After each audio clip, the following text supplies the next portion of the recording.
अपने पढ़ रहे हैं क्या इस सब्जेक्ट में कि मार्केट जो होता है, चाहे वो अपने कितने टाइप का मार्केट पढ़े होंगे, perfect competition, monopoly, monopolistic, oligopoly, एक पढ़े होंगे डुओपोली, ये सब चीज अपने मार्केट पढ़ते हैं। मार्केट होता क्या है? मार्केट वो प्लेस है जहां पे बायर और सेलर एक दूसरे को मीट करे और दोनों एक दूसरे के डिमांड को फुलफिल करे, इक्विलिब्रियम तक पहुंचे। ठीक है, इस सब्जेक्ट का पूरा कोर, इस चैप्टर का जो पूरा कोर ग्राउंड है ना, वो इक्विलिब्रियम है। What do you mean by equilibrium? कोई idea? The stage where there is no profit or ना no ना ना ना loss. ना ना, that is break even point बेटा। इक्विलिब्रियम पॉइंट वो पॉइंट हुआ जहां पे आपको मैक्सिमम सेटिस्फैक्शन मिल रहा है, अगर आप कंज्यूमर हो तो, और अगर आप सेलर या प्रोड्यूसर हो तो maximum profit is your equilibrium point, जहां पे आप अपना मैक्सिमम प्रॉफिट कमा सको, और अगर कंज्यूमर हो तो मैक्सिमम सेटिस्फैक्शन पॉइंट। ठीक, Okay, sir. देखो तो मोनोपोली, अपने कितने टाइप का मार्केट पढ़े थे जब क्लास 11 में पढ़े? एक पढ़े थे परफेक्ट कंपटीशन, एक पढ़े थे मोनोपोली, एक पढ़े थे मोनोपोलिस्टिक, और एक अपने पढ़े थे ओलिगोपोली। इतने टाइप का मार्केट पढ़े थे अपने। परफेक्ट कंपटीशन कौन सा मार्केट होता था?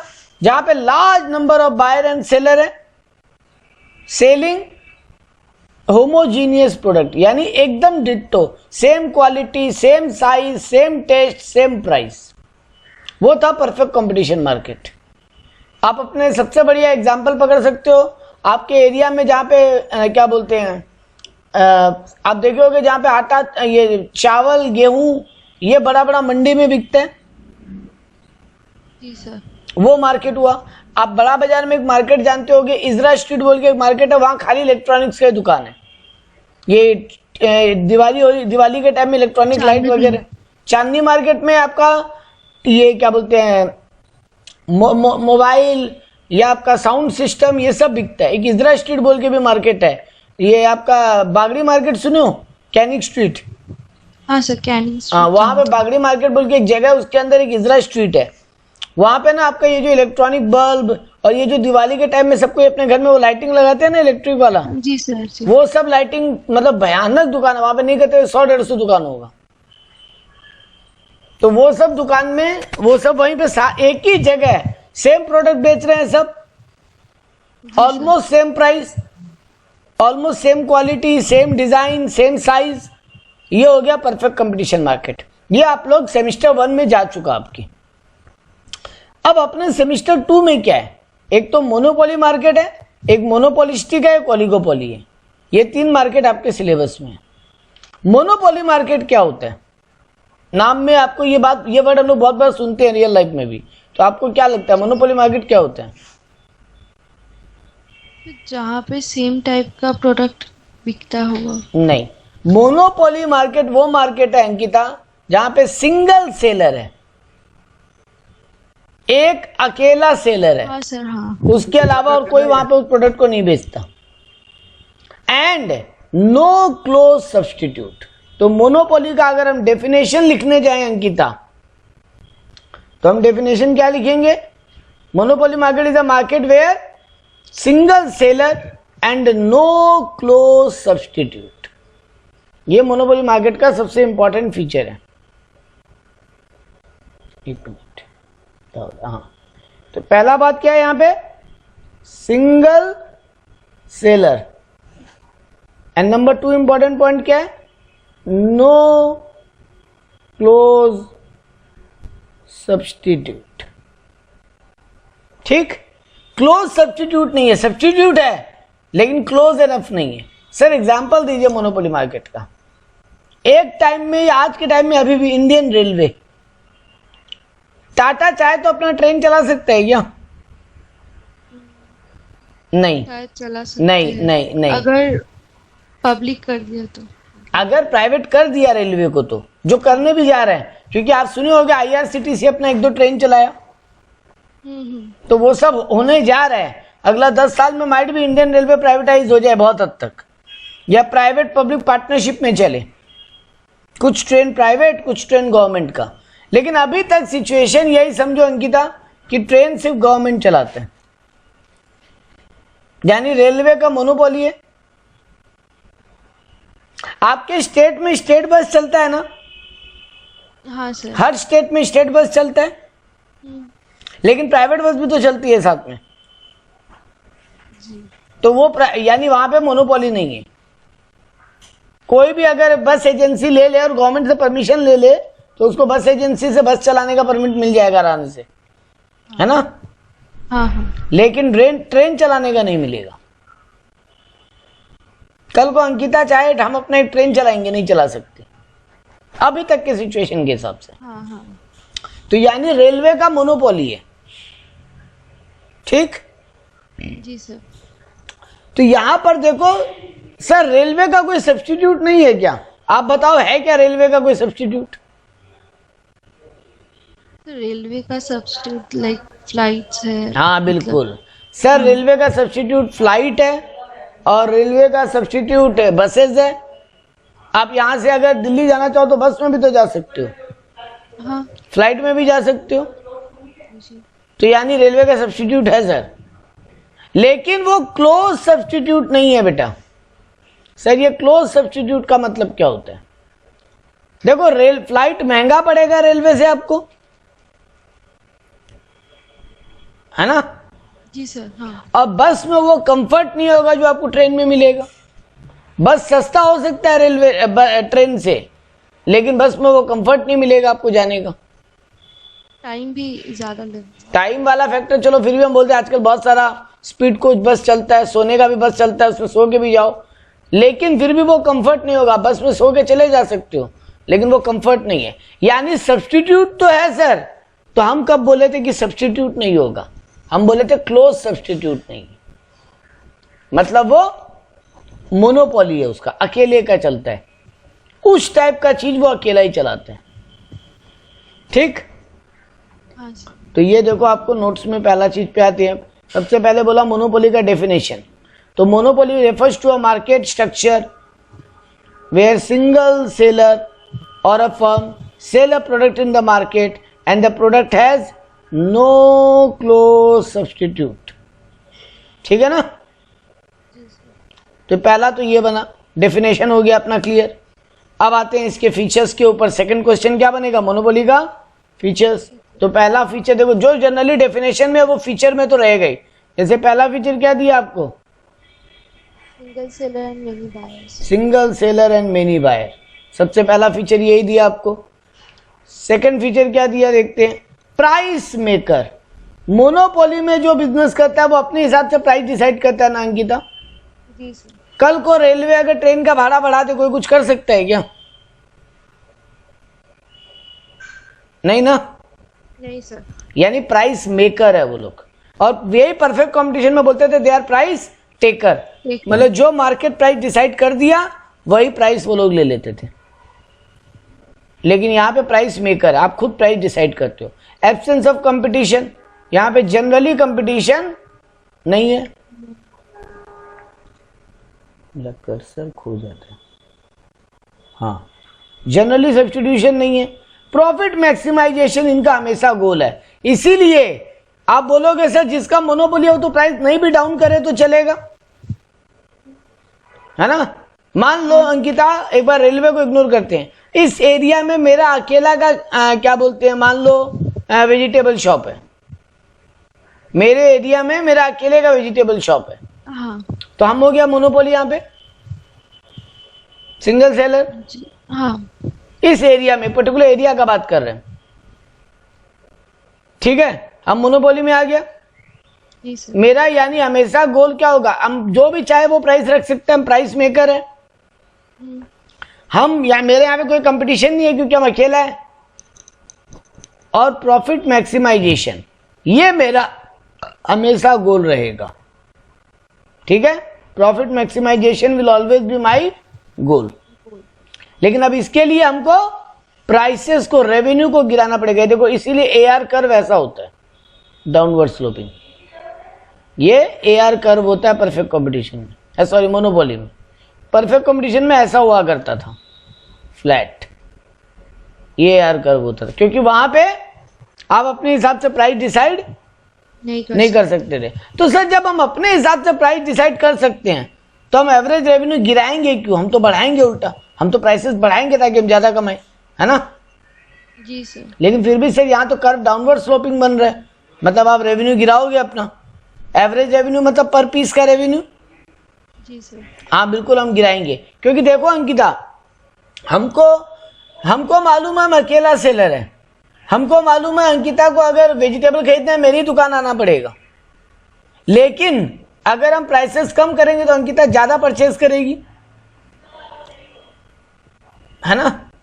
हाँ सर। लेकिन अगर हम सेम प्राइस रखेंगे या प्राइस ज्यादा कर देंगे तो माइट भी अंकिता खरीदे तो मेरे से ही मजबूर होके, लेकिन 10 की जगह 6 पीस ही खरीदे,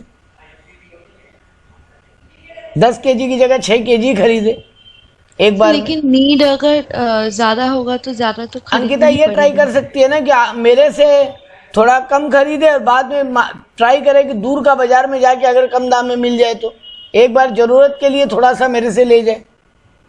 हाँ अंकिता ये भी ट्राई, देखो अंकिता सीधा बात है, हम चाहेंगे नीड के हिसाब से नहीं। देखो एक एग्जांपल रेलवे वाला ही पकड़ो, अगर रेलवे टिकट्स का प्राइस हाई रखे तो लोग जाएंगे तो सही, ट्रैवल तो करेंगे मजबूरी में, हाँ।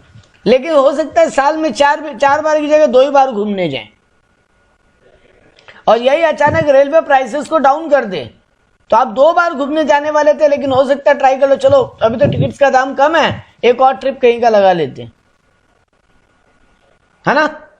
हाँ सर।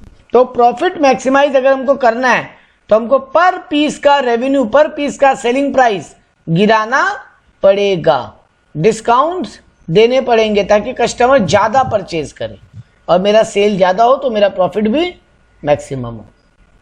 ठीक है? जी सर। अगला फीचर क्या लिखा है? No availability of substitute. ये भी तो एक पॉइंट था ही ना डेफिनेशन में, हाँ। कि इसका सब्सटीट्यूट अवेलेबल नहीं है। इसके बाद बोला एंट्री डिटरेंस। हाँ, इस बिजनेस में हर कोई एंट्री नहीं कर सकता। देखो परफेक्ट कंपटीशन ऐसा मार्केट था अंकिता जहां पे जब जिसको नया बिजनेस खोलना है वो खोल सकता है। मान लो इस एरिया में मेरा इलेक्ट्रॉनिक शॉप है तो और भी तो कोई खोल सकता है ना, खोलना चाहे तो। खाली एक ट्रेड लाइसेंस लेगा और बिजनेस ओपन कर लेगा। लेकिन मोनोपोली मार्केट में फ्री एंट्री फ्री एग्जिट नहीं है, हर कोई एंट्री नहीं कर सकता इस मार्केट में, क्योंकि यहां पर गवर्नमेंट का परमिशन का पॉइंट आ जाता है ना?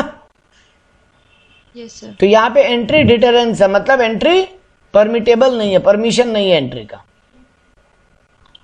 ठीक? यहां पे बोला in difference between firm and industry, in difference between firm and industry. यहां पे फर्म भी आप ही हो और इंडस्ट्री भी आप ही हो। रेलवे अपने आप में एक बिजनेस है, एक फर्म है। जी सर। और रेलवे पूरा इंडस्ट्री खुद भी है, क्योंकि आप तो अकेले ही हो ना यहाँ पे। हाँ। तो आप इनडिफरेंट हो, मतलब फर्म और इंडस्ट्री अलग अलग नहीं है।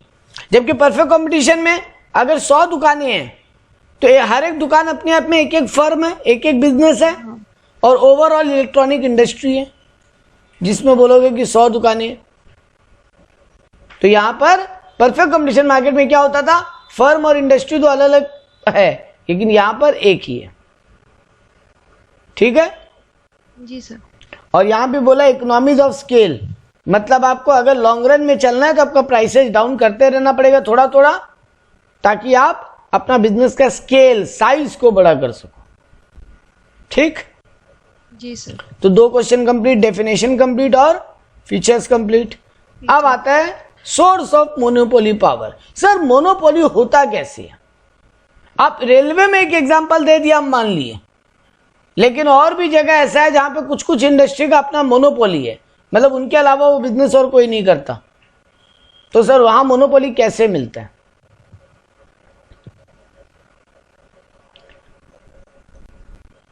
क्योंकि देखो यहां पर मोनोपोली इसलिए भी मिलता है क्योंकि ownership of strategic raw material, कुछ एक रॉ मटेरियल ऐसा होता है जो कुछ पर्टिकुलर एरिया में ग्रो होता है खाली, तो उसी एरिया के लोग वो बिजनेस कर पाएंगे। जैसे नागपुर ऑरेंजेस, जैसे आपके बंगाल में राइस के ऊपर बंगाल का उड़ीसा बंगाल इनका राइस के ऊपर एक मोनोपोली है ना, इन्हीं के पास ज्यादा राइस होता है। क्यों? क्योंकि यहाँ का नेचुरल क्लाइमेट उसको सपोर्ट करता है, उनके पास रिसोर्स ज्यादा है। आप अगर सारा का सारा रिसोर्स अपने हाथ में ले लो अंकिता, तो कोई और मैन्युफैक्चर कर पाएगा क्या वो आइटम? नहीं नहीं नहीं कर पाएगा ना। तो वही बात यहाँ पे बोलना चाहता था कि ओनरशिप का यहाँ पे एक जन के पास कंट्रोल है रॉ मटेरियल का। Ownership of the raw material एक जन के पास अगर आ जाए तो मोनोपोली आ जाएगा। तो मोनोपोली कैसे आता है वो पढ़ रहे हैं। अगला पॉइंट बोला मार्केट साइज। कई बार ये होता है अगर एक मार्केट छोटा सा है तो वहां पे ज्यादा सेलर नहीं होंगे ना, तो फिर वहां पे जितने ही सेलर है उनका मोनोपोली होगा। आपको उनके अलावा कोई ऑप्शन नहीं है, वहीं से लेना पड़ेगा। तो मार्केट साइज के कारण भी आपके हाथ में कंट्रोल आ जाता है बहुत बार। पढ़ रहा ये रहे अंकिता कि मोनोपोली कंट्रोल कैसे आ जाता है किसी के पास। Exclusive production technique and innovation, वो प्रोडक्ट बनाने का जो टेक्निक है, टेक्नोलॉजी है, या मतलब टेक्नोलॉजी जो है वो आपके पास है और किसी के पास नहीं है। जैसे आपको एक एग्जांपल देते हैं, वो रिलायंस जियो था ना अंकिता, जो पहली बार इंटरनेट पे चार्ज रखा और कॉलिंग फ्री कर दिया। जी सर। उसके पहले क्या होता था अंकिता, आप इंटरनेट के लिए अलग पैक भरवाते थे और कॉलिंग के लिए अलग पैक। हाँ सर। रिलायंस आने के पहले, जियो आने के पहले। तो यहां पर वो प्रोडक्शन क्यों ऐसे हो पाया कि स्टार्टिंग में सिर्फ जियो ही कर पाया, ये काम और कोई नहीं कर पाया? आपको आइडिया है इस बात का? नहीं सर। क्योंकि जियो क्या किया था, 2011 का जो वर्ल्ड कप हुआ था ना, उस टाइम अंबानी कोरिया के कंपनी या जापान के कंपनी के मैनेजमेंट को बुलाया था मैच देखने के लिए, और उनके साथ डील किया था उस टेक्नोलॉजी को परचेज करने का। तो एक्सक्लूसिव राइट आ गया था ना उसके हाथ में उस टेक्नोलॉजी का, और बोला था पहला 1-1.5 साल तक आप किसी और को टेक्नोलॉजी बेचोगे नहीं। तो 1 साल तक रिलायंस उसके ऊपर मोनोपोली रखा अपना, इसीलिए फ्री में दिया था कि एकदम पहला 6 महीने इसीलिए फ्री दे पाया था वो। अगला बोला है पेटेंट राइट। अंकिता मान लो कोई नया मशीन आप इनोवेट किए या कोई नया रॉ फॉर्मूला आप इनोवेट किए, मान लो कोरोना वायरस का मेडिसिन का फॉर्मूला आप इनोवेट किए, हाँ तो आप उस पर पेटेंट ले लोगे ना। बिल्कुल। अब अगर आप पेटेंट ले लोगे तो आपके अलावा कोई और उसको नहीं प्रोडक्शन कर पाएगा, है ना? सर कर तो सकते, मतलब अगर कैसे कर सकते हैं बताओ? पेटेंट है, मतलब किसी के पास पेटेंट है उसको पे करके। वो अलग बात हो गया, अगर वो आपको न दे राइट तो तब नहीं कर सकते। तो बेसिक सेंस में क्या बोल रहे हैं कि पेटेंट अगर किसी के हाथ में आ जाए तो उसके पास मोनोपोली आ जाता है ना। जी बिल्कुल। तो यही पढ़ रहे हैं कि मोनोपोली कैसे आ जाता है आपके हाथ में। अगला में बोला ट्रेड और इंपोर्ट लाइसेंस। आपको गवर्नमेंट वो इंपोर्ट करने का या ट्रेड करने का लाइसेंस दिया और किसी को गवर्नमेंट नहीं दे तो आपके हाथ में मोनोपोली आ जाएगा ना। Yes sir. और लास्ट है इम्पोजिशन ऑफ ट्रेड बैरियर। कई बार क्या होता है, फॉरेन कंट्री के साथ हर कोई डील नहीं कर सकता ना, तो जो कर सकते हैं उनके हाथ में पावर आ जाता है। आप हो सकता है रशिया, ब्रिटेन, अमेरिका, आप वहां अपना सामान ना बेच पाओ या वहां से रॉ मटेरियल ना खरीद पाओ, जो बड़े प्लेयर्स है वो खरीद पाएंगे ना, हाँ। तो उनके हाथ में मोनोपोली आ जाएगा उसका। तो इन सब कारणों से कई बार मोनोपोली हाथ में आ जाता है। क्लियर है ये? जी सर। अब आते हैं असली टॉपिक की तरफ, जहां पे आपका डायग्राम, फॉर्मूला ये सब आएगा। Relationship among the demand curve, average revenue curve and marginal revenue curve of the monopoly market. Relationship क्या है? देखो अपने को यहां पे 3 वर्ड पढ़ना है, total revenue, average revenue, marginal revenue. ठीक है? जी सर। हम लिख रहे हैं, वो दिखाई दे रहे हैं? हाँ सर। हाँ। टीआर का मतलब क्या होता है? हम टोटल जो सेल किए।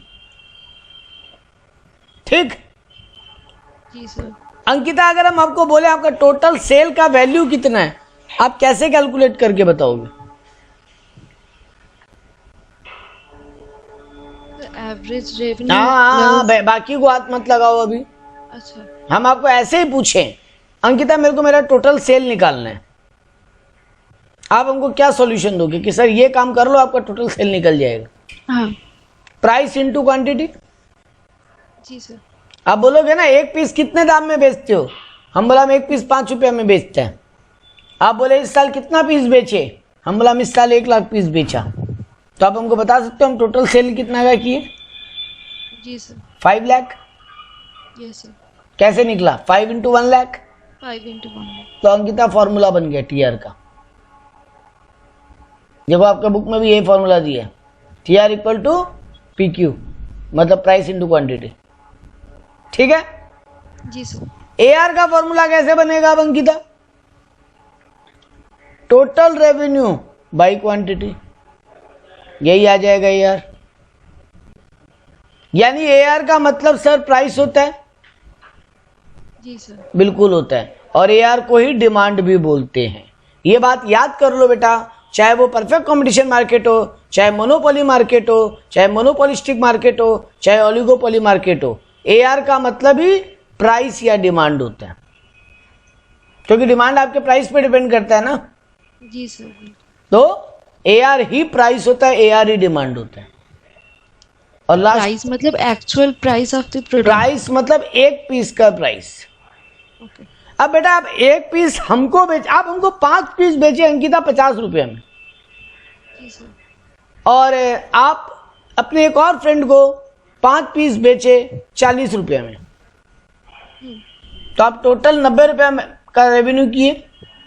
जी सर। डिवाइडेड बाय 10, तो पर पीस आपको 9 रुपया पड़ा ना। हाँ सर। तो बेटा यही निकालना है एक पीस का दाम कितना पड़ा अंकिता को, यही होता है यार। एवरेज रेवेन्यू का मतलब होता है एक पीस का प्राइस। ठीक।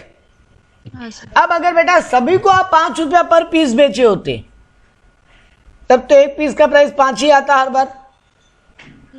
लेकिन अगर आप सबको अलग अलग प्राइस में बेचे हो, तब फिर एक पीस का प्राइस डिफरेंट आ जाएगा। जी सर। तो जो भी है एक पीस का प्राइस निकालना है हमको।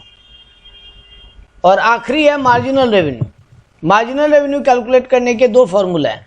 पहला होता है change in total revenue by change in quantity, और दूसरा होता है total revenue of N minus total revenue of N minus 1।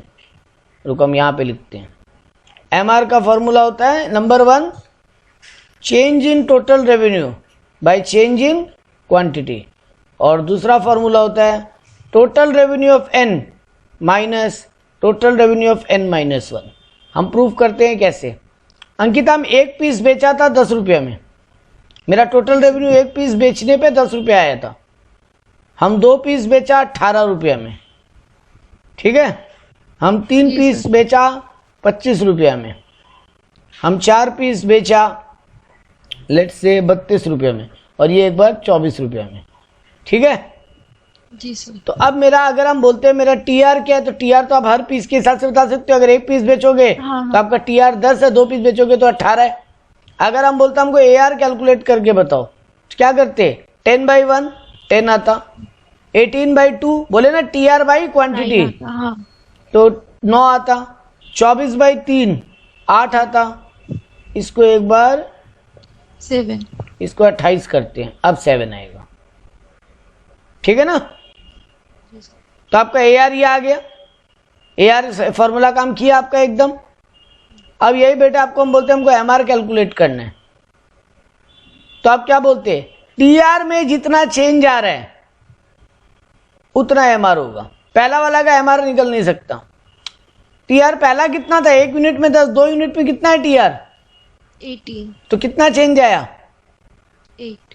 तो 8 मेरा एमआर हो गया। तो यही तो फॉर्मूला लिखे, change in TR by change in quantity, क्योंकि डिवाइड, क्योंकि टीआर में कितना चेंज हुआ? 8 का, और क्वांटिटी में कितना चेंज हुआ? 1 का। तो 8 डिवाइडेड बाई 1 8।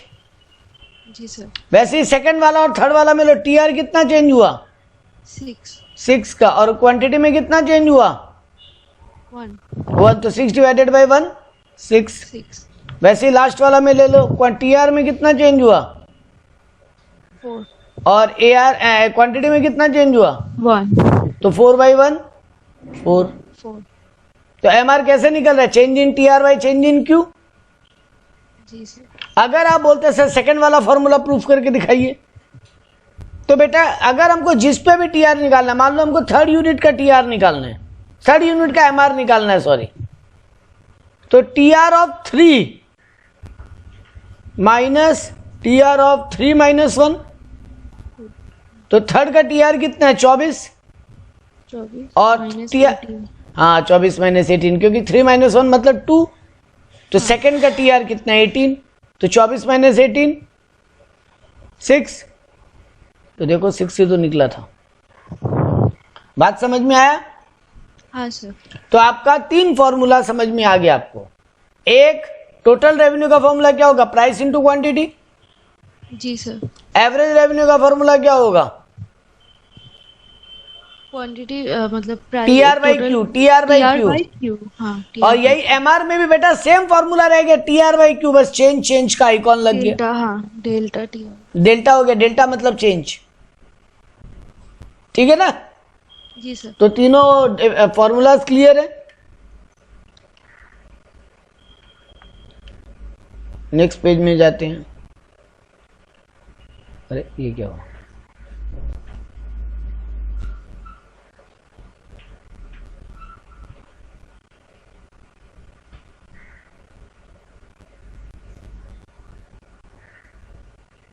अच्छा, नेक्स्ट पेज में वो लोग एआर एमआर का फॉर्मूला ही समझाया था। ठीक है, कोई दिक्कत नहीं। अब आओ डायग्राम पे बेटा। अब ये डायग्राम से ये बात समझना है, ठीक है? हाँ सर। देखो, परफेक्ट कंपटीशन मार्केट होता ना अंकिता, यही मेरा एआर का लाइन होता, यही मेरा एमआर का लाइन होता, और यही मेरा प्राइस होता, यही मेरा डिमांड होता। सब कुछ हॉरिजॉन्टल होता है, क्योंकि बेटा परफेक्ट कंपटीशन मार्केट में ना आप अपना सेलिंग प्राइस कम बेसी नहीं कर सकते अपनी चॉइस के हिसाब से, फिक्स्ड होता है। क्योंकि आप प्राइस मेकर नहीं हो। जो मार्केट प्राइस डिसाइड कर दिया वही प्राइस आप कमाओगे। ठीक है ना? जी सर। तो परफेक्ट कंपटीशन मार्केट में एआर एमआर सेम होता है। हर बार अगर आप एक पीस में 5 रुपया कमाए हो तो दूसरा में भी 5, तीसरा में भी 5, चौथा में भी 5, 100th में भी 5 और 1000 वाला पीस में भी 5 रुपया पर पीस कमाओगे आप। यानी आपका एआर प्राइस के इक्वल रहेगा हमेशा। और हम बार बार बोले हैं आपका डिमांड भी हमेशा एआर होता है। लेकिन मोनोपोली मार्केट में जैसे ही आए अंकिता, आप डायग्राम में आप एक चीज समझना, ये मेरा ग्राफ है, मेरा एआर और एमआर दोनों हमेशा गिरेगा, एआर भी और एमआर भी। ठीक है सर, क्यों गिरेगा? क्योंकि हम आपको पहले बोले थे आप अकेले सेलर हो बेटा, आप अगर प्राइसेस थोड़ा कम नहीं करोगे आप ज्यादा यूनिट नहीं बेच पाओगे। अगर आपको आउटपुट बढ़ाना है, अगर आपको आउटपुट बढ़ाना है तो आपको पर पीस रेवेन्यू कम करना पड़ेगा। आप अगर हर पीस बोलोगे हम तो 10 ही में बेचेंगे हर पीस, चाहे तुमको 1 लाख पीस लेना है तो भी 10 रुपया, चाहे तुमको 10 लाख पीस लेना है तो भी 10 रुपया, तो आपका सेल बढ़ेगा नहीं। आपको सेल बढ़ाना है तो आपको एआर एमआर हमेशा, एवरेज रेवेन्यू मार्जिन रेवेन्यू हमेशा गिराते रहना पड़ेगा। और एमआर एक पॉइंट के बाद एमआर नेगेटिव भी होगा, तो एमआर गिरते हुए ये एमआर बनेगा आपका। ठीक है, देखो अब इसका आपको रिलेशनशिप साबित करते हैं हम। ये वाला जो डायग्राम है आपका सेकंड वाला, सेकंड वाला जो डायग्राम है आपका, वो आपका टीआर का डायग्राम है। टोटल रेवेन्यू पहले 0 होगा ना, जब 0 पीस बिकेगा। हाँ। एक पॉइंट के बाद वो बढ़ना चालू करेगा टीआर, और फिर वो वापस 0 पे आ जाएगा। देखो टोटल रेवेन्यू, सॉरी ये कभी 0 नहीं हो सकता था, ये डायग्राम में एक गलती है। टीआर कभी फिर 0 नहीं होगा, यह हो भी सकता है अगर आप वापस कोई पीस नहीं बेचो, ये टीआर होगा। अब आपको 3 रिलेशनशिप समझने हैं। पहला रिलेशनशिप समझना है एआर एंड एमआर का, सॉरी 2 रिलेशनशिप समझने हैं, एआर और एमआर का रिलेशनशिप। एआर और एमआर का रिलेशनशिप ये है बेटा, एक एआर गिरेगा एमआर भी गिरता जाएगा, AR falls MR also falls. दूसरा बात, स्टार्टिंग में AR MR दोनों एक थे, हाँ दोनों का गैप बहुत कम था, जी है ना। लेकिन लास्ट हाँ, आते सर। आते देखो गैप क्या हो रहा है, बढ़ता जा रहा है, बढ़ता जा रहा है, बढ़ता जा रहा है, और ये देखो गैप बड़ा होता जा रहा है ना। जी सर। तो यानी सेकंड रिलेशनशिप क्या बना, that when AR MR starts to fall, there the AR falls slowly, MR falls faster, MR decreases at a speed rate, इसीलिए उनका गैप बड़ा होता ज्यादा। चला जाता है। और तीसरा इंपॉर्टेंट बात, AR कभी जीरो नहीं हो सकता, MR जीरो और नेगेटिव हो सकता है। AR जीरो नहीं हो सकता बेटा, आप एक पीस से माइनस में थोड़ी नहीं कमाओगे। आप कस्टमर को ये बोलोगे कि तुम सामान भी ले जाओ और मेरे से पैसा भी ले जाओ, नहीं ना। नहीं सर। यानी एवरेज रेवेन्यू यानी पर पीस रेवेन्यू कभी भी जीरो और नेगेटिव नहीं हो सकता। आप फ्री में थोड़ी ना दे दोगे, जीरो थोड़ी ना कर सकते हो रेवेन्यू, जब सब कुछ फ्री में बांट दिए, नहीं ना। नहीं सर। तो लेकिन MR नेगेटिव हो सकता है, ये बात अपने को वो ग्राफ भी समझा रहा था। देखो यहाँ पे ग्राफ दिखाई भी दे रहा है आपको, ये देखो आपका AR MR TR AR MR का ग्राफ है ये। हाँ सर। जब आप बेटा जीरो पीस बेच रहे थे, आपका TR जीरो था, जब जीरो होता है तो AR और MR कैलकुलेट नहीं हो सकता, इसलिए डैश डैश। आप सेकंड पीस, आप 2 पीस बेचे, अब आप कितना रुपया कमाए टोटल, यहाँ पे ये लोग गलती की है, इसको 2 की जगह 1 होना चाहिए था। ठीक है, आप 2 पीस बेचे, 12 रुपया कमाए, है ना। हेलो अंकिता, वॉइस आ रहा है? सर आपका वॉइस आ रहा है। अच्छा, अब आपका एवरेज रेवेन्यू क्या होगा 2 पीस का 6, आप 3 पीस बेचे 21 रुपया में, एवरेज रेवेन्यू कितना होगा 7, 4 पीस बेचे 27 रुपया में, एवरेज रेवेन्यू 6.75। तो एक चीज दिख रहा है बेटा, AR गिरता ही जा रहा है ना। 6, 7, 6.75, फिर 6, 5, 4, AR पहले बढ़ा, सॉरी आपको पहले क्या दिख रहा है, AR थोड़ा बढ़ा, लेकिन फिर अल्टीमेटली AR गिरता ही चला गया। और MR देखो क्या हो रहा है, 12, 9, 6, 3, 0, -2, गिरता ही जा रहा है, गिरता ही जा रहा है, गिरता ही जा रहा है, और नेगेटिव भी हो गया, जीरो हो गया, नेगेटिव भी हो गया। और AR का जो गिरने का स्पीड है उससे ज्यादा MR का गिरने का स्पीड दिखाई दे रहा है आपको। तो यानी दोनों जो रिलेशनशिप थे AR MR के बीच में, वो दोनों जस्टिफाई हो गए कि when AR falls MR also falls, and the speed of falling of MR is greater than AR, जी sir. And MR can be zero और negative but AR can not. हो गया। जी सर। अब आते हैं बेटा relationship of MR and TR। देखो बेटा MR तब तक, MR देखो बिगिनिंग से गिर रहा है, जी सर। लेकिन TR क्या हो रहा है, पहले बढ़ रहा है। ये देखो TR वाला डायग्राम, पहले क्या हो रहा है, बढ़ रहा है ना। हेलो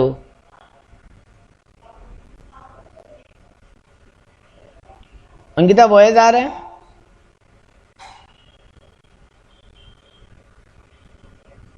थे मेरा AR सर मेरा जब वॉइस आ रहा है? अब आ रहा है।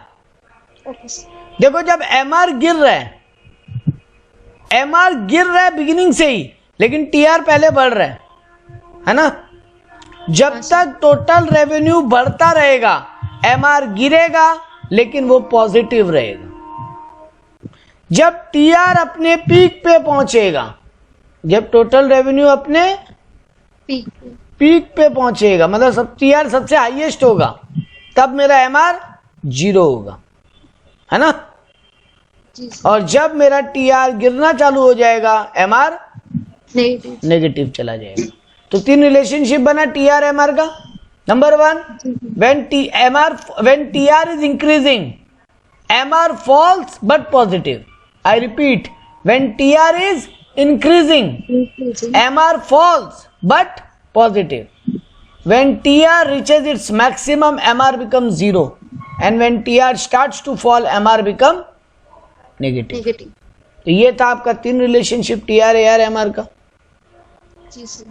तो AR, MR का रिलेशनशिप पढ़ते हैं हम लोग और TR, MR का पढ़ते हैं, दोनों पढ़ लिए। हाँ। अब आते हैं इस पॉइंट के आखिरी टॉपिक की तरफ, जिसको बोला गया अल्टीमेटली हमको इस चैप्टर में निकालना क्या है, मेरा equilibrium point. Sir equilibrium point क्या होता है? जहां पे मैक्सिमम प्रॉफिट हो, ठीक। जी सर। यानी हमको सर यहां अल्टीमेटली निकालना क्या है, वो कौन सा प्राइस होगा और वो कौन सा क्वांटिटी होगा जहां पे मेरा इक्विलिब्रियम पॉइंट होगा। मेरे को प्राइस और क्वांटिटी डिटरमाइन करना। बात क्लियर? हाँ सर। तो पहला बात तो समझ लो, 2 कंडीशन है और ये आपके थ्योरेटिकल, आपके सम्स वाइज 2 ही कंडीशन, सॉरी आपके एमसीक्यू वाइज आपका ये 2 कंडीशन बताती है, टॉपिक खत्म। हम ग्राफ समझाएंगे लेकिन आपको एग्जाम में एमसीक्यू आएगा ना, तो आपको ग्राफ समझाने नहीं बोल सकता, बट हम फिर भी समझाएंगे आपको ताकि ग्राफ से कुछ क्वेश्चन पूछे तो आप बोल सको।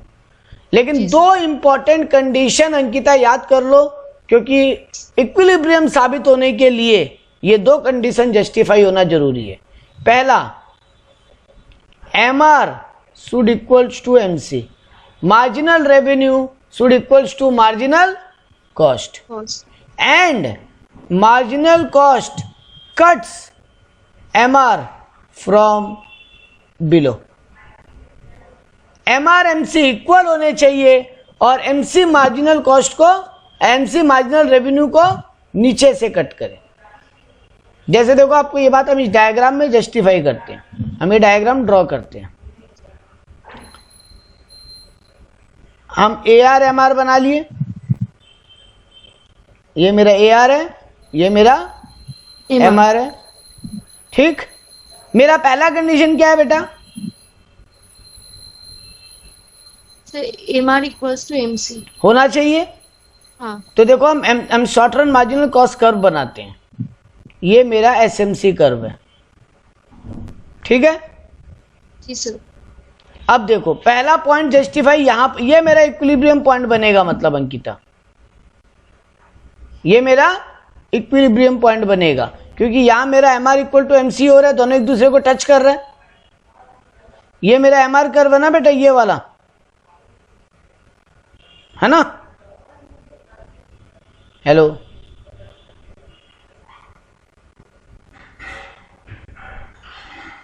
अंकिता वॉइस आ रहे हैं? ओके तो देखो पहला बात, ये वाला बात समझ में आया अंकिता, जो हम बोलना चाहते थे कि पहला बात तो ये मेरा इक्विलिब्रियम पॉइंट बन रहा है, क्योंकि MR MC एक दूसरे को यहां कट कर रहे हैं। हाँ। और तो पहला पॉइंट जस्टिफाई हो गया, MR इक्वल टू MC। जी सर। और MR जब MC जो है यहां कहीं पर देखो नहीं काटा ना MR को, नहीं, क्योंकि यहां पर MC गिर रहा था ना। हाँ। अगर यहां कहीं पे काटता, अगर मेरा यहां पे कहीं पे, देखो ये जैसे हम यहां ड्रॉ करते हैं, अगर ये मेरा जगह पॉइंट होता जहां काट रहा है, अगर ये मेरा MC कर्व होता और यहां काटता ना, हाँ। उसको हम नहीं जस्टिफाई कर पाते, क्योंकि मेरा MC ऊपर से काटता हुआ आ रहा है, ऊपर से गिरते हुए काट रहा है। हाँ। तो ये इक्विलिब्रियम पॉइंट नहीं हो सकता। इक्विलिब्रियम पॉइंट कब होगा?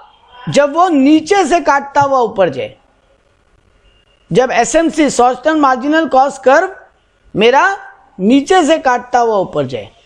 बात क्लियर है? जी सर। तो आपको एग्जाम में जब MCQ आएगा, आपको ये 2 बात हमेशा याद रखना पड़ेगा कि पहला कंडीशन MR, जहां पर MR MC मीट करे वो इक्विलिब्रियम पॉइंट होगा, प्लस MC MR को नीचे से कट करता हुआ ऊपर जाए, यानी MC cuts MR from below, तब मेरा इक्विलिब्रियम पॉइंट जस्टिफाई होगा।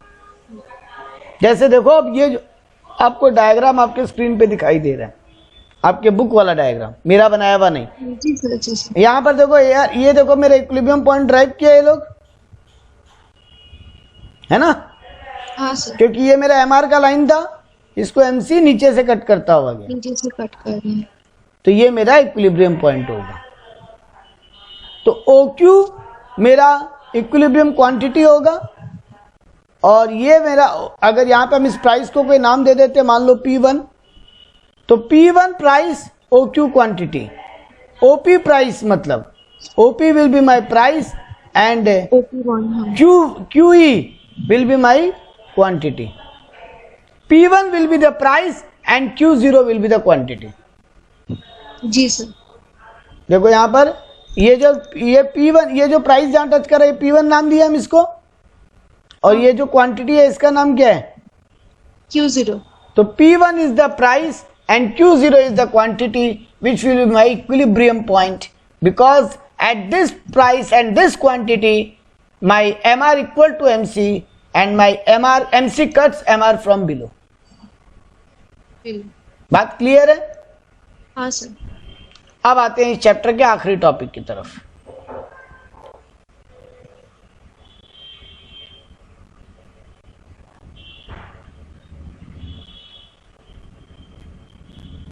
इस टोटल कहानी में बेटा मेरा 3 केस बन सकते हैं.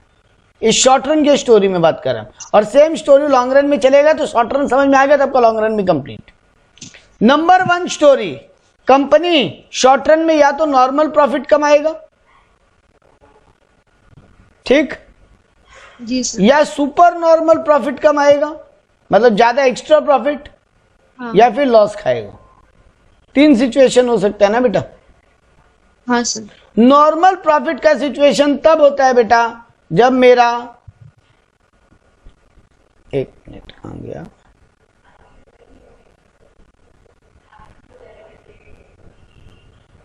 Average cost equals to average revenue होता है. उस पॉइंट को बोलते हैं नॉर्मल प्रॉफिट. मतलब एक पीस में तुम जितना कमा रहे हो उतना ही तुम्हारा एक पीस में खर्चा लग रहा है. एवरेज का मतलब एक पीस होता है. हाँ. तो एवरेज कॉस्ट मतलब एक पीस का खर्चा, मैन्युफैक्चरिंग कॉस्ट. हाँ सर. और एवरेज रेवेन्यू मतलब एक पीस का सेलिंग प्राइस. हाँ. तो जब मेरा average cost equals to average revenue होता है उसको बोलते हैं नॉर्मल प्रॉफिट. तो आपके अंकिता मन में आना चाहिए, सर खर्चा इक्वल्स टू कमाई है तो प्रॉफिट कैसे हो गया? ये तो नो लॉस नहीं है, ये तो नो प्रॉफिट नो लॉस है ना? हाँ. लॉस नहीं नहीं है इसलिए. नहीं नहीं नहीं नहीं, लॉस नहीं है इसलिए प्रॉफिट कैसे हो गया बेटा?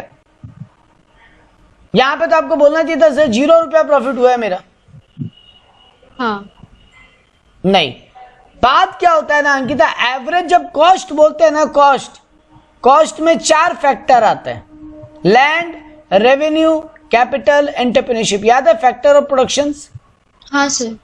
बोलते थे ना 4 फैक्टर ऑफ प्रोडक्शन होते हैं दुनिया में, land, revenue, land, labour, capital, entrepreneur. जी सर. बेटा लैंड को आप रेंट देते हो, हाँ. लेबर को आप वेजेस और सैलरीज देते हो, जी सर. और कैपिटल को आप इंटरेस्ट या डिविडेंड दे देते हो. जी. तो बेटा आप एंटरप्रेन्योर को क्या देते हो लास्ट में? प्रॉफिट. अच्छा. यानी कॉस्ट में बेटा आप अपने रिस्क लेने का प्रॉफिट इंक्लूड कर लेते हो ऑलरेडी. आप अगर बोलते हो ना हमको एक पेन बनाने का 9 रुपया कॉस्ट पड़ा, हाँ. तो 9 रुपया कॉस्ट का मतलब है आप अपने उसमें रिस्क फैक्टर जोड़ लियो. वही प्रॉफिट. एग्जैक्टली बेटा. अब अगर आप 9 में बेच रहे हो तो मन में ये नहीं आना चाहिए कि 9 रुपए में बनाए 9 रुपए में बेच दिए तो कमाए कहां. बेटा हम कमा लिए. लेट्स से हम एक एग्जांपल कोट करते हैं आपको. मेरे को एक पेन बनाने का अंकिता 5 रुपया रॉ मटेरियल लगा, ठीक है? जी सर. 2 रुपया मेरा लेबर ले गया, प्लास्टिक इंक सब मिला के रॉ मटेरियल लगा 5 रुपया का, और लेबर बोला पर पेन बनाने का हम 2 रुपया लेंगे, तो 7 रुपया कॉस्ट लगा. 1 रुपया हमको इंटरेस्ट पेमेंट करना पड़ा. हम जो लेबर को पेमेंट किए, रॉ मटेरियल का पेमेंट के लिए, उसके लिए हमको लोन लेना पड़ा था. तो लोन के अगेंस्ट में हम इंटरेस्ट चुकाए थे. जी सर. तो 1 रुपया हम इंटरेस्ट चुकाए, तो अल्टीमेटली बेटा 8 ही रुपया ना कॉस्ट पड़ा. हाँ. लेकिन 1 रुपया हम अपने रिस्क का भी जोड़ लिए. क्या हम रिस्क ले रहे हैं बिजनेस करने का? हम इतना मेहनत कर रहे हैं, हम भी अपना 1 रुपया जोड़ेंगे. अब आप बोल रहे हो मेरे को 9 रुपया कॉस्ट पड़ा, बेटा उस 9 रुपया में 9 रुपया कॉस्ट में 1 रुपया का प्रॉफिट हिडन है ऑलरेडी, है ना? हाँ सर, जो एंटरप्रेन्योर जो अपने लिए रखता है वो अज्यूम करके रखता है ना? हाँ, एज्यूम करके रखिएगा, वो रिस्क फैक्टर ना, इतना बड़ा बिजनेस में आप इतना पैसा लगा रहे हो तो रिस्क है ना पैसा डूबने का। हाँ, आप रिस्क एलिमेंट को इन्वॉल्व कर लेते हो, रिस्क और अपना मेहनत को, ठीक है ना? तो आप अपना प्रॉफिट एलिमेंट जोड़ लिए, प्लस आप अपने जेब से अगर कैपिटल लगाए हो अंकिता, तो आप कैपिटल का भी तो 1 रुपया जोड़े हो, हाँ बिल्कुल, तो आपको प्रॉफिट हो गया, इसीलिए उसको बोलते हैं नॉर्मल प्रॉफिट। और सुपर नॉर्मल प्रॉफिट कब होता है अंकिता? जब मेरा AC लेस देन AR होता, यानी अब हम 10 में बेचा अंकिता, 9 में भी नहीं, है ना? तो हम 1 रुपया और कमा लिया। और लॉस कब होता? जब हम 8 रुपया से भी कम में बेचता, मतलब मेरा AR लेस देन AC है। समझ में आया ये बात? हाँ सर, ये आपके MCQ के लिए काम का बात है। डायग्राम आपके एग्जाम में नहीं आएगा, लेकिन ये लॉजिक्स आएगा आपके एग्जाम में। MCQ आपको पूछेगा इस लॉजिक पे, ठीक बात? जी सर, तो ये क्लियर एकदम? जी सर। अब एक बात सर, और हाँ बोलो, हाँ सर, बोलो सर, बोलो वो बोलो। MR और MC जो इक्वल होता है, हम्म, वो आप एक एग्जाम्पल दे सकते हैं? मतलब बेटा कोई MR का अगर- मतलब क्या होता है? एक्स्ट्रा रेवेन्यू, हाँ, और MC का मतलब एक्स्ट्रा कॉस्ट। तो आपको एक्स्ट्रा कॉस्ट, एक्स्ट्रा खर्चा जब तक इक्वल चल रहा है, आपको कोई दिक्कत का बात नहीं है, क्योंकि आप मेन आइटम बेच के तो कमाई लिए। हम अंकिता 100 पीस बेचते थे, ठीक है? 100 पीस में हम प्रॉफिट कमा ले रहे थे। मेरा 101 जो पीस बिका ना, वो एक्स्ट्रा पीस हो गया। हाँ, उस एक्स्ट्रा पीस को बनाने का जितना कॉस्ट लगा, अगर हम उतना में उसको बेच लें तो हम बेचेंगे, ताकि मेरा मार्केट में स्ट्रेंथ बढ़े, मेरा मार्केट का स्केल साइज बड़ा हो जाए, है ना? जी सर, तो MR MC इक्वल होने में वो एक पॉइंट है कि आप एक्स्ट्रा यूनिट जो बेच रहे हो, उसके लिए जो एक्स्ट्रा कॉस्ट लगा, आप उतना कम से कम वसूल कर ले रहे हो, क्योंकि उस एक्स्ट्रा कॉस्ट में आपका 1 रुपया का हिडन प्रॉफिट तो है ही ना, मेरा वाला एग्जाम्पल के हिसाब से। हाँ सर, हाँ, तो आप क्यों नहीं बेचोगे? हाँ ठीक है, आप उसमें और ज्यादा कमाई नहीं कर पा रहे थे, कस्टमर एक्स्ट्रा पीस खरीदने में डिस्काउंट मांग रहा था आपसे, लेकिन आप फिर भी सोच रहे, अरे मेरा रेवेन्यू कॉस्ट कितना, तो रेवेन्यू आ ही रहा है, बेच लेते हैं, चलो कम से कम मार्केट में मेरा वॉल्यूम बढ़ेगा, सेल बढ़ेगा। अब क्लियर है? जी सर, बिल्कुल। हाँ, अब बात करते हैं एक आखिरी और MCQ का, पहले बात बता देते हैं आपको। हम अब तक जो बताया वो सब MCQ का बात था, एक और MCQ का बात बता देते हैं। एक क्वेश्चन और पूछता है लोग, शटडाउन पॉइंट, कब बिजनेस बंद कर देना चाहिए फिर सर? जब बेटा हम अपना एवरेज वेरिएबल कॉस्ट भी ना कमा पाए, जब हम अपना एवरेज वेरिएबल कॉस्ट भी वसूल नहीं कर पाए मार्केट से, हम फिक्स कॉस्ट वसूल नहीं कर पा रहे, कोई दिक्कत नहीं, बिजनेस को कंटिन्यू रखो, क्यों बताएंगे अभी एक लाइन में। लेकिन अगर हम अपना वेरिएबल कॉस्ट यानी रॉ मटेरियल, लेबर, उनका कॉस्ट भी वसूल ना कर पाए, हमको बिजनेस बंद कर देना चाहिए। जब मेरा एवरेज वेरिएबल कॉस्ट मेरा AR से कम हो जाए, कम हो जाए, जब मेरा मेरा एवरेज वेरिएबल कॉस्ट से कम हो जाए, मतलब ABC मेरा AR को एक्सीड कर जाए, हमको बिजनेस बंद कर देना चाहिए। सर आप ऐसा क्यों बोले कि फिक्स कॉस्ट वसूल नहीं भी हो रहा है फिर भी बिजनेस कंटिन्यू कर लो, लेकिन वेरिएबल कॉस्ट वसूल नहीं हो तो बिजनेस बंद कर दो? एक लाइन में एक बात समझना अंकिता, मेरा एक ना मान लो मेरा एक फैक्ट्री के लिए लैंड किराए पे लिया हुआ था, और ओनर मेरे को बोला था कि 1 लाख रुपया रेंट लगेगा साल का, तुम भले ही प्रोडक्शन 6 महीना में बंद कर दो, भले ही 1 साल चलाओ, हम पूरा साल का रेंट लेंगे। तो अंकिता मेरे को अभी 6 महीना हुआ है बिजनेस करते हुए, और हम भयानक, हम अपना फिक्स कॉस्ट जितना पैसा भी वसूल नहीं कर पा रहे माल बेच के, लेकिन बिजनेस तो कंटिन्यू रखने में बुराई नहीं है, क्योंकि हम बंद भी कर देंगे तो हम 0 रुपया का रेवेन्यू कमाएंगे, लेकिन मेरा रेंट तो जा रहा है फिक्स। जी सर, तो हमको बिजनेस कंटिन्यू कर जाना चाहिए। लेकिन मेरा जो रॉ मटेरियल, लेबर का खर्चा लगा था, हम वो भी वसूल नहीं कर पा रहे, तब तो हम ज्यादा लॉस खा रहे हैं, हमको बिजनेस वहीं बंद कर देना चाहिए। तो शटडाउन पॉइंट कब होता है? जब average variable cost is greater then average revenue. ठीक है, हाँ सर। ये मेरा काम का बात था। अब हम बात करेंगे वो बाकी दो सिचुएशन का, कि डायग्रामेटिकली समझाइए sir, normal profit, super normal profit और लॉस डायग्रामेटिकली समझाइए। तो 5 मिनट में फटाफट इसको समझते हैं और शॉर्ट रन का कहानी खत्म, और लॉन्ग रन में भी डिट्टो स्टोरी है। देखो अंकिता, यहाँ एक डायग्राम दिखाई दे रहा होगा आपको, ये देखो हम एक डायग्राम बनाते हैं। ये मेरा AR है, ये मेरा MR है, जी सर। ये मेरा मार्जिनल कॉस्ट है, शॉर्ट रन मार्जिनल कॉस्ट जो बनाए थे। हाँ हाँ। अब देखना, मेरा ये जो पॉइंट है बेटा, ये पॉइंट, ये मेरा प्राइस होगा, ये मेरा क्वांटिटी होगा। जी। अगर मेरा कंपनी नॉर्मल प्रॉफिट कमा रहा है तो मेरा शॉर्ट रन एवरेज कॉस्ट, हम बोले थे ना हम एवरेज कॉस्ट भी वसूल नहीं कर पाए तो बिजनेस में लॉस खाएंगे। हाँ हाँ। तो ये देखो, ये मेरा शॉर्ट रन एवरेज कॉस्ट का डायग्राम होगा, यहां टच करेगा ये। तो मेरा एवरेज कॉस्ट और रेवेन्यू दोनों इक्वल हो रहे हैं। यहां पे ये मेरा AR का लाइन है ना, हाँ, देखो हाँ। ये मेरा AR का लाइन है, ये मेरा MR का लाइन है, और मेरा एवरेज कॉस्ट जो है वो एवरेज रेवेन्यू को टच करते हुए जा रहा है। ये मेरा AR है, अच्छा। ये मेरा एवरेज कॉस्ट है। तो जी इस सर। पॉइंट पे हम अगर बिजनेस कर रहे हैं तो हम नॉर्मल प्रॉफिट कमा रहे हैं, क्योंकि AR इक्वल टू AC है। हाँ हम बोले तो ना AR इक्वल टू AC होगा तो जी सर। अब Normal profit। नॉर्मल प्रॉफिट होगा। तो देखो इस डायग्राम में समझाया आपको ये बात, नहीं इस डायग्राम में तो इक्वल नहीं रखा है लो, हाँ इक्वल ही तो रखा।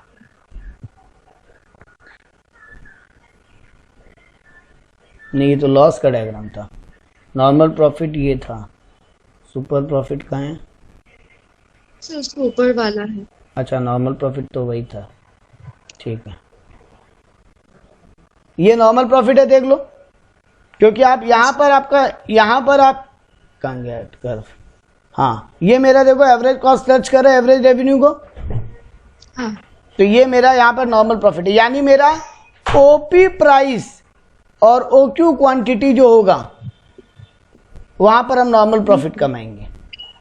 ठीक है, यस सर। अब देखो अगर हम यहाँ पर इस डायग्राम को पकड़ते हैं लॉस वाला को, तो देखो मेरा रेवेन्यू जो है, मेरा सेलिंग प्राइस ये है बेटा OP, ठीक है, लेकिन मेरा एवरेज कॉस्ट का डायग्राम देखो यहाँ है, ठीक, जी। वो मेरे AR को टच ही नहीं कर पा रहा, मतलब AR से ज्यादा है AC, है ना, हाँ रेवेन्यू से, रेवेन्यू को टच ही नहीं कर पा रहा है। देखो ये मेरा रेवेन्यू का लाइन है, यहां डायग्राम ड्रॉ करते हैं, देखो ये मेरा रेवेन्यू का लाइन है, मेरा एवरेज कॉस्ट यहां से जा रहा है, तो रेवेन्यू से ऊपर है एवरेज कॉस्ट, जी सर। हमको बिजनेस बंद, मेरा यहाँ पे लॉसेस चलेगा, ठीक। तो ये मेरा लॉस का पॉइंट बन गया, इतना लॉस होगा हमको, HPOGF, ये मेरा लॉस होगा। तो मेरा लॉस कब होगा? जब मेरा एवरेज कॉस्ट एवरेज रेवेन्यू से ज्यादा है, ठीक है। और सुपर नॉर्मल प्रॉफिट कब होगा, उसका डायग्राम कहां था? ये तो मोनोपोली का डायग्राम था, ये लॉन्ग रन आ गया। सुपर नॉर्मल प्रॉफिट का बनाया ही नहीं ये लोग डायग्राम, कोई नहीं हम बनाते हैं। सर इतना तक ही था, मैंने पूरा दिया है जितना। हाँ ठीक है, कोई नहीं हम बना देते हैं। ये मेरा AR है, ये मेरा MR है, ये मेरा शॉर्ट रन मार्जिनल कॉस्ट है, ठीक है। ये मेरे MR को यहाँ कट कर रहे हैं, मतलब यहाँ मेरा इक्विलिब्रियम पॉइंट बन रहा है। मेरा AR जो है ना, AR सॉरी मेरा जो AC एवरेज कॉस्ट वो नीचे से नीचे से जा रहा है, मतलब एवरेज रेवेन्यू से, यहाँ मेरा एवरेज रेवेन्यू है ना, उसके नीचे से जा रहे हैं, तो मतलब मेरा एवरेज कॉस्ट कम है, एवरेज रेवेन्यू ज्यादा है। हेलो सर एवरेज रेवेन्यू तो सेकंड वाला लाइन है ना। हाँ तो लेकिन ये एवरेज रेवेन्यू का पॉइंट कहाँ बन रहा है, यहाँ ना, हाँ तो यहां मेरा अगर लाइन है, ये मेरा पॉइंट है, ये मेरा प्राइस है, जी सर। ये मेरा क्वांटिटी है, और मेरा एवरेज कॉस्ट नीचे से जा रहा है ना, अच्छा तो हाँ। इक्विलिब्रियम पॉइंट के नीचे है, मतलब एवरेज कॉस्ट कम एवरेज रेवेन्यू से, जी सर। तो ये मेरा सुपर नॉर्मल प्रॉफिट सिचुएशन है। बात समझ में आया? हाँ सर। तो ये 3 पॉइंट समझना था, और तीनों का लॉजिक एक ही था कि एवरेज कॉस्ट अगर एवरेज रेवेन्यू से इक्वल हो तो नॉर्मल प्रॉफिट, कम हो तो सर ऐसे एवरेज, करेंगे? एवरेज कॉस्ट अगर मेरा एवरेज रेवेन्यू के इक्वल हो तो नॉर्मल प्रॉफिट, हाँ कम हो तो लॉस, हाँ। ज्यादा हो तो normal super profit. Super normal profit. हाँ, और लॉन्ग रन का भी देखो डायग्राम ये लोग सेम ही बनाया बेटा, ये देखो, ठीक है। बस एक बात ध्यान रख लेना, लॉन्ग रन में फर्म को लॉसेस नहीं होता, वो हमेशा सुपर नॉर्मल या नॉर्मल प्रॉफिट कमाता है। लॉन्ग रन में फर्म्स को लॉसेस नहीं होता, ठीक है। सर लॉस नहीं होता? लॉन्ग रन में कोई लॉस कैसे होगा? लॉन्ग रन में वो अपना स्केल बढ़ा लेगा ना आउटपुट का, हाँ। तो ज्यादा आउटपुट कर पाएगा, ज्यादा बेच पाएगा, और लॉन्ग रन में वो अपना प्राइसेस को बहुत ज्यादा नहीं गिराएगा। शॉर्ट रन में उसका आउटपुट स्केल कम है ना, वो रॉ मटेरियल बढ़ा सकता है, लेबर बढ़ा सकता है मार्केट डिमांड के हिसाब से, नया फैक्ट्री थोड़ी नहीं खोल सकता है, नहीं। तुरंत नया मशीन थोड़ी नहीं खरीद सकता है, लेकिन लॉन्ग रन में वो ये कर सकता है। लॉन्ग रन में सब कुछ वेरिएबल होता है, शॉर्ट रन में आपका लेबर रॉ मटेरियल वेरिएबल होता है, लेकिन कैपिटल लैंड ये सब फिक्स होता है, लेकिन लॉन्ग रन में सब कुछ वेरिएबल होता है। तो लॉन्ग रन में, और लॉन्ग रन में एक बात और समझो ना, अगर सुपर प्रॉफिट हो रहा होगा तो दूसरा फर्म भी तो बिजनेस में एग्जिस्ट कर सकता है फिर। लॉन्ग रन में कंपनीज को नॉर्मली सुपर प्रॉफिट या नॉर्मल प्रॉफिट होता है, नॉर्मल लॉस या लॉस नहीं होता। ये एक बात भी है कि एमसीक्यू के लिए काम का याद रखना।